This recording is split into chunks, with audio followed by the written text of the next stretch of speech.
रावण और शिवलिंग की कथा।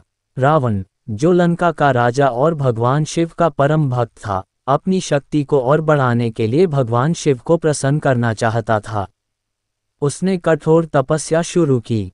रावण ने हिमालय में जाकर घोर तपस्या की। उसने अपनी भक्ति सिद्ध करने के लिए एक एक करके अपने सिर भगवान शिव को अर्पित करने शुरू कर दिए। जब वह अपना 10वां सिर काटने वाला था, तब शिव जी प्रकट हुए और प्रसन्न होकर उसे वरदान देने के लिए तैयार हुए। रावण ने भगवान शिव से अमरत्व और अपार शक्ति का वरदान मांगा, लेकिन शिव जी ने कहा कि अमरत्व देना संभव नहीं है। इस पर रावण ने उनसे एक विशेष शिवलिंग मांगा, जिसे अगर लंका में स्थापित किया जाए तो वह अजेय बन जाए। शिवजी ने रावण को आत्मलिंग दिया और कहा कि अगर वह इसे बिना जमीन पर रखे लंका तक ले जाएगा और वहीं स्थापित करेगा, तो ये शिवलिंग अनंत शक्ति प्रदान करेगा।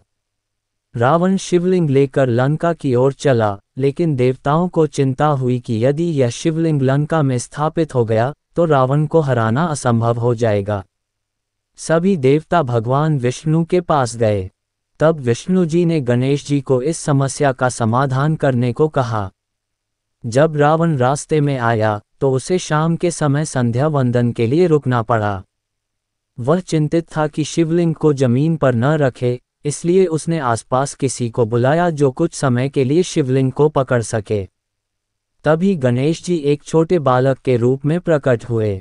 रावण ने उनसे अनुरोध किया कि वे शिवलिंग को पकड़ लें, लेकिन इसे जमीन पर न रखें। गणेश जी ने शर्त रखी कि वे इसे केवल 3 बार पुकारने तक ही पकड़ सकते हैं, उसके बाद इसे नीचे रख देंगे।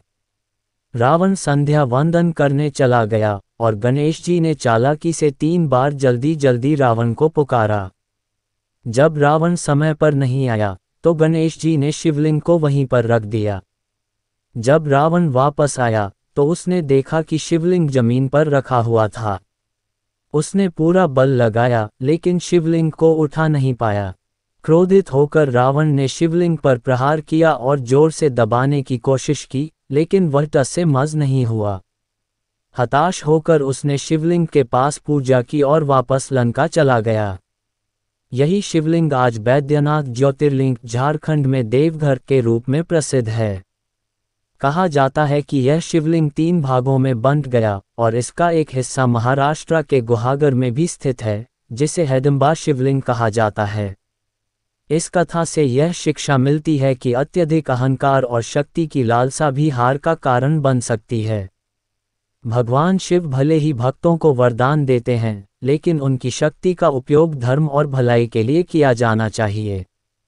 हर हर महादेव।